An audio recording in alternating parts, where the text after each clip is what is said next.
उत्तर प्रदेश में साल 2027 में होने वाले विधानसभा चुनाव से पहले यूपी की सियासत गरमाई हुई है। दरअसल अपने दर्शकों को बता दें कि चुनाव से पहले जहां तमाम राजनीतिक पार्टियों का एक एजेंडा सेट हो चुका है, जहां अपने अपने वोट बैंक को वो मजबूत कर रहे हैं, तो दूसरी तरफ देखा ये भी जा रहा है कि यूपी चुनाव में अपनी किस्मत को आजमाने के लिए वो बेइंतहा मेहनत कर रहे हैं। यूपी 2027 का जो चुनाव है वो जहां बसपा सुप्रीमो मायावती के लिए किसी अग्नि परीक्षा से कम नहीं रहेगा, क्योंकि इस चुनाव में मायावती की अगर हम बात करते हैं तो पूरे दमखम के साथ में वो खुद को मजबूत ना सिर्फ कर रही है, करती नजर आ रही है उससे पहले, बल्कि उनके सामने एक चुनौती है, या तो बसपा मजबूत होगी या फिर ठंडे बस्ते में चली जाएगी। दरअसल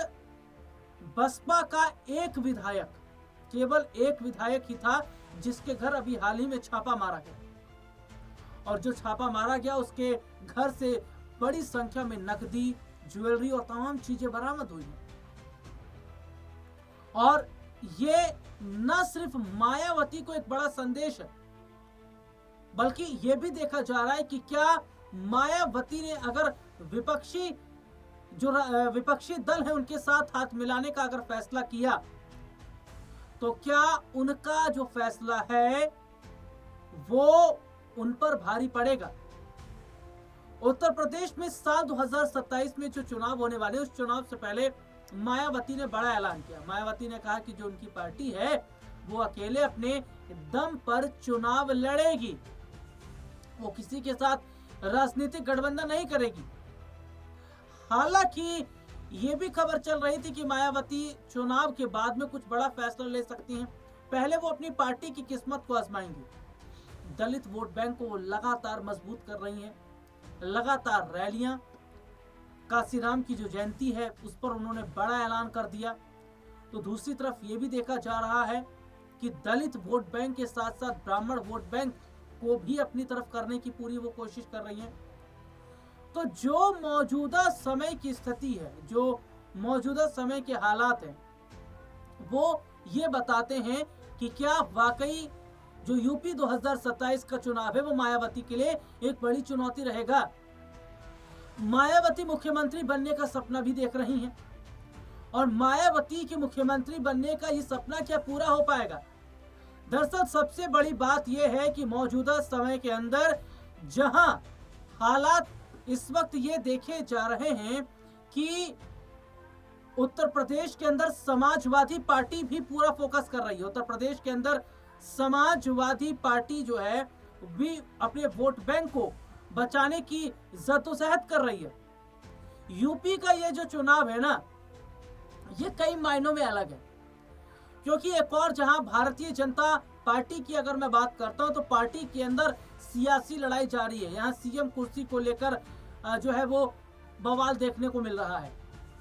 केशव प्रसाद मौर्य चाहते हैं कि वो सीएम बने, ब्रजेश पाठक भी लाइन में है। तो दूसरी तरफ चर्चा है कि भैया योगी आदित्यनाथ को गेम से बाहर निकालने की तैयारी है, क्योंकि इन दिनों जो मामला स्वामी अभिमुक्तेश्वरानंद का चल रहा है, और स्वामी अभिमुक्तेश्वरानंद के मामले को लेकर जिस तरीके से सियासत हो रही है, और विपक्ष चटकारे ले लेकर जो विपक्ष है वो इसे खा रहा है, इसका स्वाद ले रहा है, क्योंकि विपक्ष की यह भी कोशिश है कि जितना ज्यादा हो सके साधु संतों का जो वोट बैंक है उसे बांटा जाए। और अगर साधु संतों का ये जो वोट बैंक है उसे बांटने की ये जो कोशिश है इनकी, इसमें कामयाब हो जाते हैं तो बीजेपी को नुकसान होगा। क्योंकि जो पिछला लोकसभा का जो चुनाव हुआ उसमें देखिए बीजेपी को जो झटका लगा, इसका असर योगी आदित्यनाथ पर पड़ा।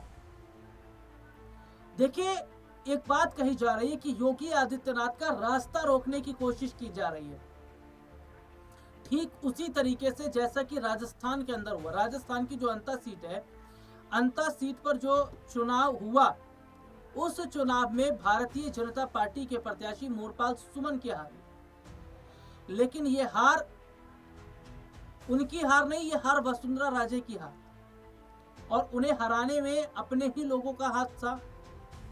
जैसा कि जो बीजेपी के प्रत्याशी मोरपाल सुमन, उन्होंने जो बड़ा बयान जो दिया, जो चिट्ठी उन्होंने लिखी, उसमें तमाम बड़े खुलासे किए गए।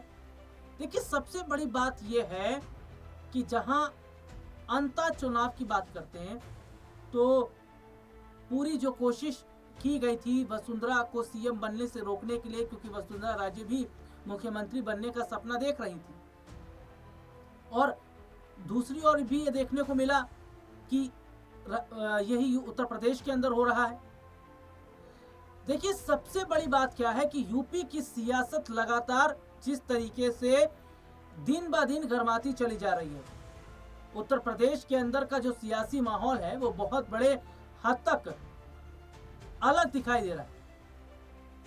देखिए, उत्तर प्रदेश के अंदर जो माहौल है, उत्तर प्रदेश के अंदर जो सियासी तस्वीर है, वो ये बताती है कि क्या योगी आदित्यनाथ को निकालने की अगर कोशिश अंदर के लोग कर रहे हैं तो क्या ये योगी आदित्यनाथ के लिए खतरा। देखिए, योगी आदित्यनाथ की मैं बात करूं तो मोदी जी से भी ज्यादा उनकी फैन फॉलोइंग है।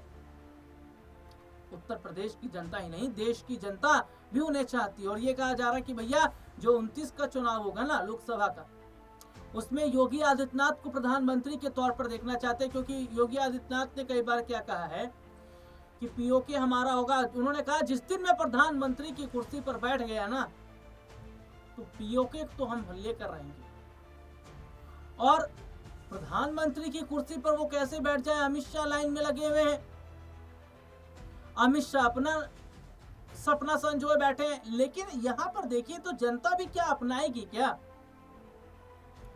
तो सबसे बड़ी बात यह है कि ये जो चुनाव है, ये चुनाव आपसी लड़ाई का बन गया है बीजेपी के अंदर, और यही मौका है कि समाजवादी पार्टी इस मौके का पूरा फायदा उठा रही है।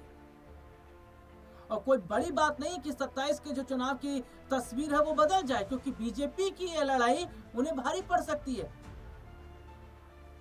सीएम कुर्सी को लेकर बीजेपी के अंदर जो मतभेद जारी है, ये नुकसान पहुंचा सकता है, ये मायावती को फायदा पहुंचा सकता है, क्योंकि मायावती अपनी उन तमाम गलतियों से सीखती यहां पर दिखाई दे रही है, उन्होंने सीखा है। तमाम गलतियों से सीखते हुए मायावती इस चुनाव में पूरा दमखम लगा रही हैं। उन्होंने सीधे तौर पर पार्टी में बड़े बदलाव किए हैं, उन्होंने पार्टी के अंदर एक नई जान फूंकने का काम किया है, कार्यकर्ताओं को नया बूस्ट दिया है, पार्टी के लोगों को नया बूस्ट दिया है। और ये बताता है कि किस तरीके से मायावती भी ये बात समझ रही है, या तो आर या तो पार,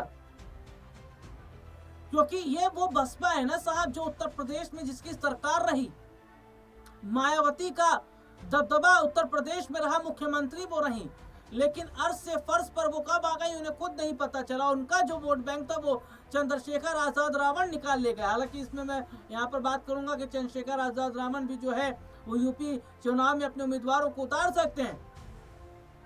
ये भी मायावती के लिए बड़ा झटका रहेगा, क्योंकि मायावती का ही तो वोट बैंक है, चंद्रशेखर आजाद रावण का जो वोट बैंक है। तो इस तरीके से जो सियासी तस्वीर है ना वो बदलती नजर आ रही है।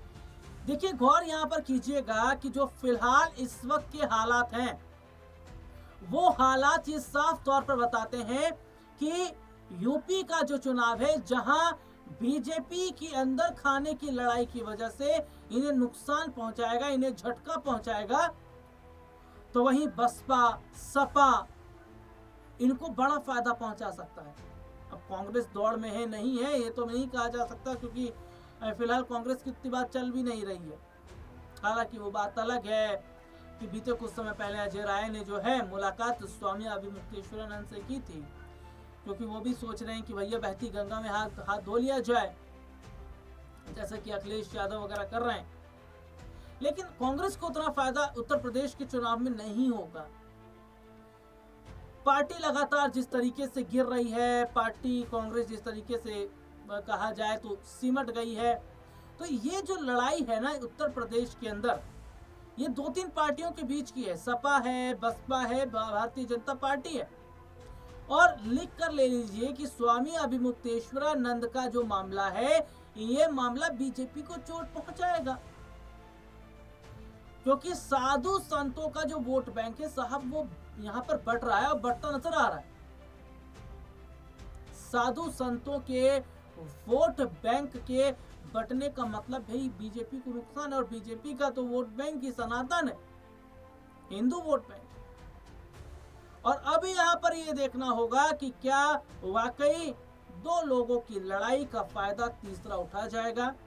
दो लोग वही बीजेपी के आपसी लोग जो सीएम कुर्सी को लेकर लड़ रहे हैं। योगी आदित्यनाथ पर तो भड़क जाते हैं स्वामी प्रसाद मौर्य, योगी आदित्यनाथ पर भड़क जाते हैं ना स्वामी अभिमुक्तेश्वरानंद, माफ कीजिएगा स्वामी अभिमुक्तेश्वरानंद, लेकिन केशव प्रसाद मौर्य की तारीफ करते हैं। तो ऐसे में देखा जा रहा है कि क्या वाकई ये जो तस्वीर इस वक्त की है, ये जो हालात इस वक्त के हैं, ये बहुत कुछ बदलेंगे और क्या बदलते नजर आ रहे हैं। अब देखना होगा कि यूपी चुनाव में आखिरकार फायदा किसे मिलता है, और क्या बीजेपी की अंदरूनी लड़ाई उन्हें नुकसान पहुंचाएगी। फिलहाल इस प्रोग्राम में इतना ही।